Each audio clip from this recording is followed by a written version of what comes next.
지난 파트 1에서 리그 오브 레전드 세계관, 즉 게임의 세계관을 시네마틱으로 전달을 할 때 캐릭터의 성향과 외관 등을 잘 반영하기 위한 데이터 활용 방법에 대해서 사례를 말씀드렸습니다.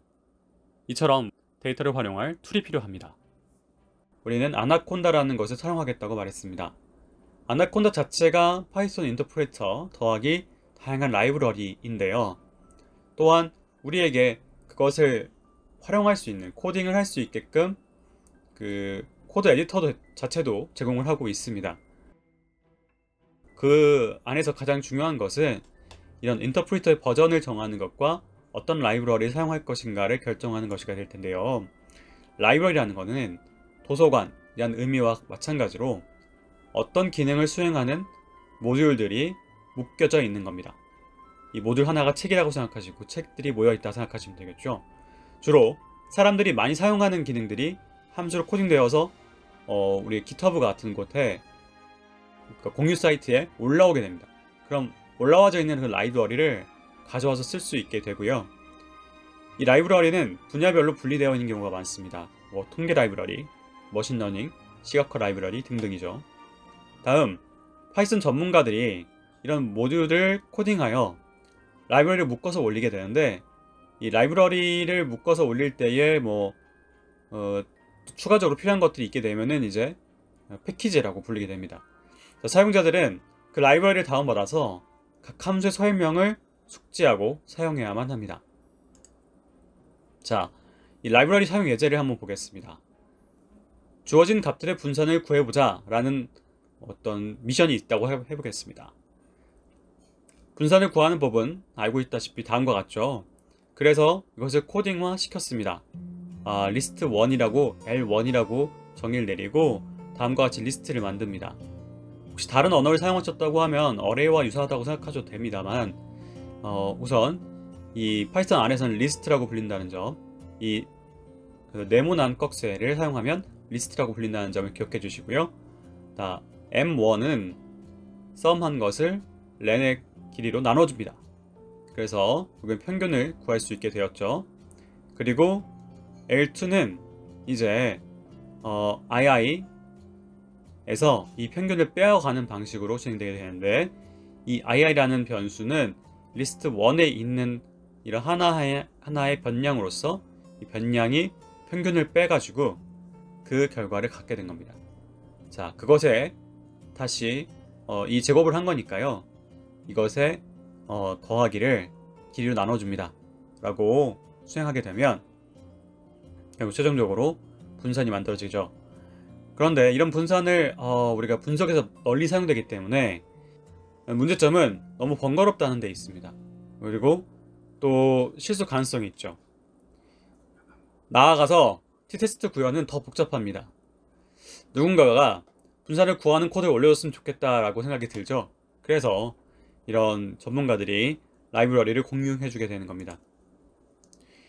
자, 앞서 표현했던 이런 분산 코드가 있는데 이것을 numpy 라이브러리를 사용하게 되면 임포트해 오게 되면 그 numpy에 대한 함수가 제공됩니다. 이 패키지에서 제공되고 있는 거죠. 그것을 L1에 대해서 구하십시오 라고 결론을 내면 이 동일한 분산 결과가 나오게 됩니다. 다음으로 우리가 t테스트라고 하는 통계학적인 기법을 사용하고 싶을 때 이 scipy라고 하는 그런 패키지를 가져와 사용할 수 있을 것이고, 그랬을 때 list1, list2에 입력을 준 다음에 testInd라고 하는 그런 함수를 활용할 수 있게 됩니다. 그러고 나면 이처럼 pvalue를 출력으로 내보낼 수 있게 되겠죠.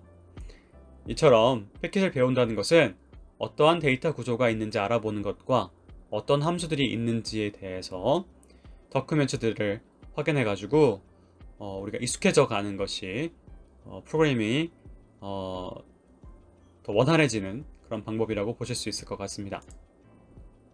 이 아나콘다는 컨티니움이라고 하는 이런 회사에서 만들어진 것이고요. 몇백 개 육박하는 라이브러리를 보유하고 있습니다. 그 중에서도 이제 아래에 6개를 포함하고 있는데 왜 6개를 따로 뽑았냐면 우리가 많이 활용할 수 있기 때문인데요. 그 시각화를 위한 매플라리브와 그리고 그 어떤 숫자 처리를 위한 numpy 등등을 앞서서 말씀드린 바가 있기 때문에 상세하게 말씀드리지 않고 생략하도록 하겠습니다. 다음으로 인터프리터만 있는데 패키지 함수를 사용할 때에는 어떤 문제가 있는지 확인해 보겠습니다. 다음으로 인터프리터만 있는데 패키지 함수를 실행을 시키려고 하면 어떻게 되는지 한번 보겠습니다.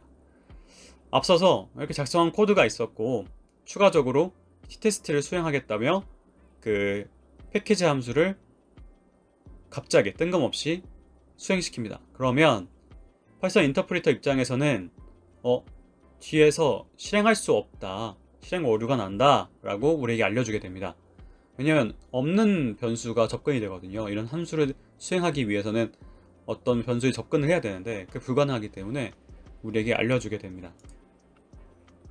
그래서 이제 아나콘다의 패키지를 설치하고 나면은 이 파이썬 인터프리터가 하드웨어에 있는 이 아나콘다 패키지로부터 임포트된 이 다음의 함수들을 활용할 수 있다라고 이해하게 됩니다.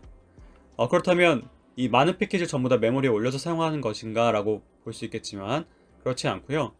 딱 필요한 패키지만 import라는 명령을 통해서 가져와서 사용을 하게 됩니다. numpy 같은 경우에는 np라고는 약자로 이렇게 불러와서 사용하기도 하고요. 네, 다양한 방식으로 진행됩니다. 개발 환경 3입니다. 코드 편집기인데요. 자, 파이썬 코드도 일종의 문서라고 생각하시면 됩니다. 뭐 한글, 워드처럼 코드를 입력할 문서 편집기가 필요합니다. 그 다음에 텍스트 타입의 문서를 저장하는 모든 편집기가 사용이 가능합니다. 그래서 txt를 우리가 윈도우에서 그냥 열 수 있잖아요, 메모장으로. 그래서 메모장으로도 가능하고요.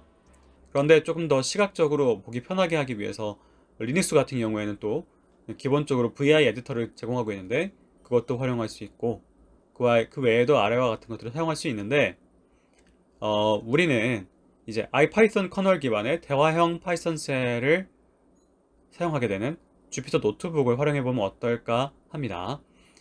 이것이 사실 콜랩이라고 하는 그 온라인 상에서 이 파이썬을 구현해 볼 수 있는 것과도 매우 유사한 형태로 제공되기 때문에 우선 이것으로 시작을 하고 나중에 데이터 공유를 통해서 뭐 구글 드라이브를 활용한다거나 그럴 수 있는 확장성을 고려하여 주피터 노트북을 먼저 활용해 보겠습니다.